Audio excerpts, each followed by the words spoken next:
falou sobre período de graça. Agora a gente vai falar sobre algo muito importante e que é 98% do que a gente trabalha, tempo de contribuição. O que é considerado tempo de contribuição? Vocês perceberam que eu incluir tempo de contribuição vai antecipar a aposentadoria, né? Ponto. Se eu tenho 30 anos e eu conseguir encontrar mais 5 anos para um homem, ele vai poder aposentar. Só que além de aposentar, eu consigo aumentar o fator previdenciário dele. Então, quem já está aposentado, se eu for lá e conseguir encontrar mais tempo de contribuição, eu aumento o salário da aposentadoria. E se você ainda não está aposentado, você pode juntar tempo de contribuição para poder aposentar. Então, é um conceito básico saber aquilo que pode ser considerado tempo de contribuição.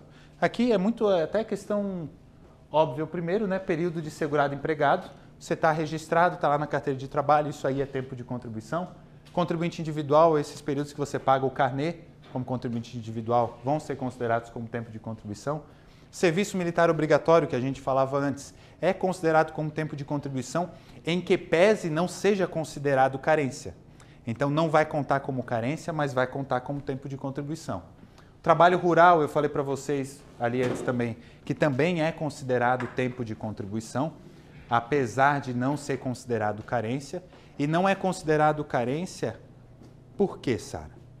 Não é considerado carência porque não tem efetivo pagamento. Lembra que para ser contado como carência tem que ter pagamento?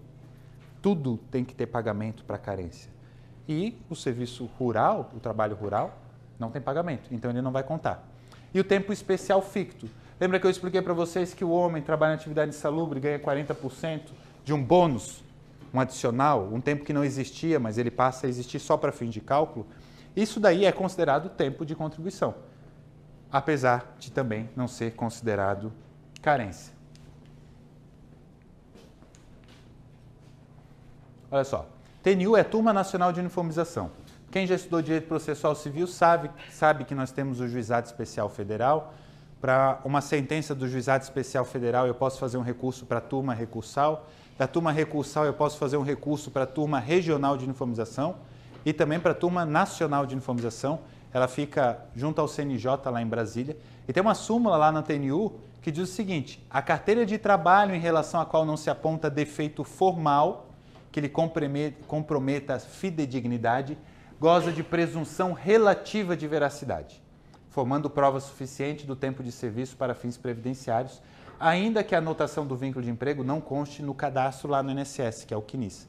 Então, regra geral, se está lá na carteira de trabalho, vai contar para a aposentadoria. O que essa súmula quer dizer?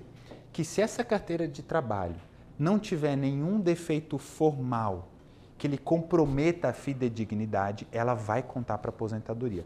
O que é esse defeito formal? É aquela carteira de trabalho que o cliente traz e deve assim, ó, data de admissão. Ela vai estar 20 de julho de 1983. Só que aqui no 3 está assim, ó, está 3 assim, ó.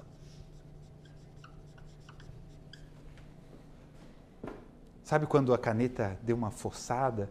Porque poderia ser um 2 e a pessoa botou um 3. Poderia ser 1 e a pessoa forçou um 3. Isso é um defeito formal.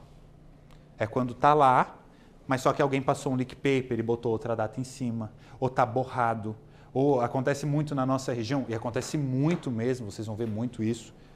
Pegou enchente, está tudo borrado, dá para ver mais ou menos. Nesses casos, a carteira de trabalho não vai ser considerada como prova absoluta.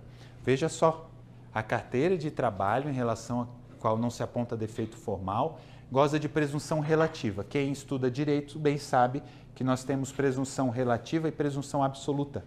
Presunção relativa é aquilo que eu presumo até que tenha alguma situação que me prove o contrário. Então aqui presume-se que o que está na carteira é válido, a não ser que ela tenha alguma rasura, algum defeito, algo nesse sentido. Simples também, né? Tem que tomar cuidado. Sempre que você vai pegar um caso de um cliente, analisa bem a carteira, tem que ver se o que está na carteira consta lá no INSS.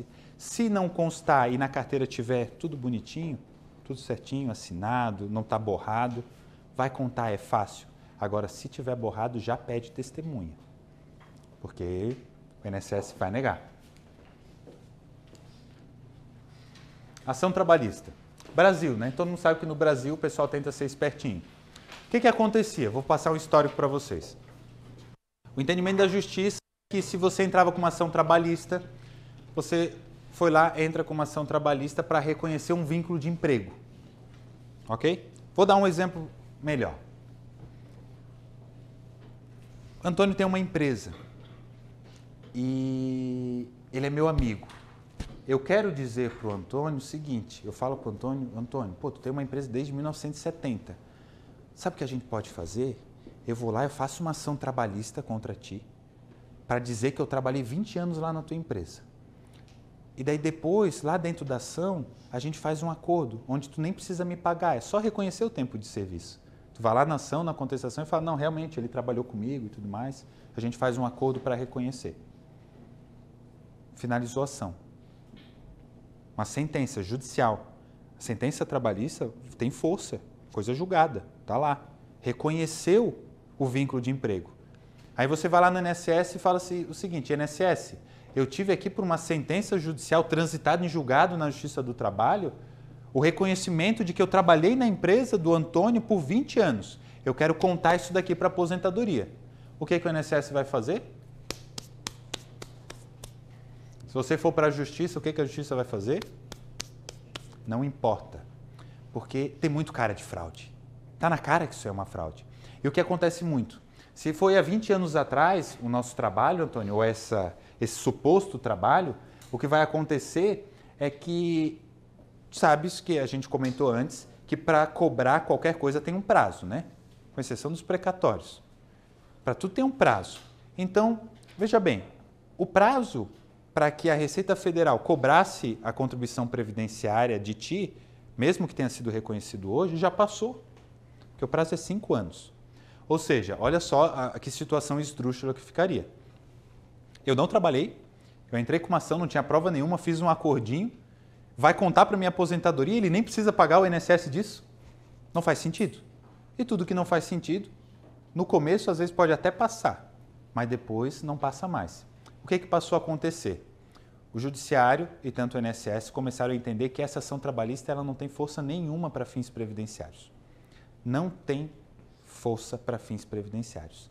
A não ser que dentro dessa ação trabalhista não tenha sido feito um acordo, que tenha havido realmente produção probatória, tenha tido testemunha, tenha havido prova material, só prova testemunhal não vale para o direito previdenciário. Quando realmente aquilo é algo verídico, quando o juiz analisa aquela ação trabalhista, ele vê, não, isso aqui não é uma sem-vergonhice, entende? Não é uma fraude. Então, isso aqui é uma decisão do nosso tribunal que diz o seguinte, ó, possibilidade de reconhecimento do vínculo empregatício reconhecido em reclamatória trabalhista, desde que o ajuizamento da ação trabalhista seja contemporâneo ao término do vínculo laboral. Então imagina que tu entra com uma ação trabalhista 20 anos depois. Já não entra aqui. A sentença não se configura em mera homologação de acordo entre empregador e empregado. Que é fácil, né? Chega lá, faz um acordinho. Ninguém mais trabalhava, era só entrar em educação trabalhista e fazendo acordo, né? Tenha sido produzida a prova do vínculo laboral e não tenha ocorrido a prescrição das verbas. Porque senão seria muito fácil. Entendam, a lógica desse entendimento não é nem maléfico. Isso aqui é bom, isso aqui é para garantir que o pessoal não fraude. Então a lógica é boa. Então o que o tribunal está falando? Se vai entrar com uma ação trabalhista para reconhecer vínculo, tem que ser algo contemporâneo, tem que ser algo recente. Porque por que tu vai entrar com uma ação trabalhista só 20 anos depois? Tem que ter prova efetiva de que houve o trabalho. Não só prova testemunhal, tem que ter prova material. Porque senão isso aqui viraria uma várzea, né? E daí o INSS dizem que já não está bem das pernas, se permitisse fazer isso daí, já tinha quebrado, né? Tranquilo, fácil de identificar, não tem muito mistério, né?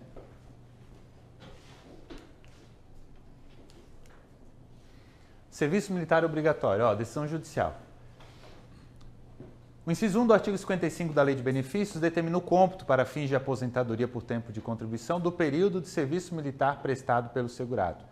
Tendo sido aportado aos autos certificado de reservista, demonstrando a data de incorporação e a data do término ali do serviço militar, vai contar como tempo de serviço. Quero computar o teu tempo de serviço militar dos 17, 18 anos, aquele 1 ano que a pessoa fica lá.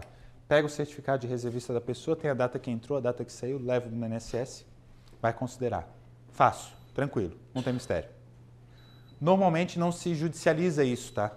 Esse é o tipo de coisa que normalmente se resolve no INSS. Mas tem muita gente que vem conversar contigo para fazer análise da aposentadoria. O homem tem 34 anos de tempo de serviço. Você tem que falar para ele, tem que perguntar, prestar serviço militar? Olha na carteira de trabalho, quando ele tinha lá 17, 18 anos, ele estava trabalhando ou não? Porque todo homem nessa idade tem que ir lá prestar o serviço militar, a não ser que saia por excesso de contingente, né? Então, é muito comum, mas é muito comum a gente poder juntar isso daí e antecipar uma aposentadoria. Ou, pelo fator previdenciário, aumentar o valor de uma aposentadoria. Às vezes o cara está ganhando R$3.000, você junta 1 ano de serviço militar obrigatório, ele vai ganhar R$3.200. Entende? Então, faz diferença. Tem que ficar atento.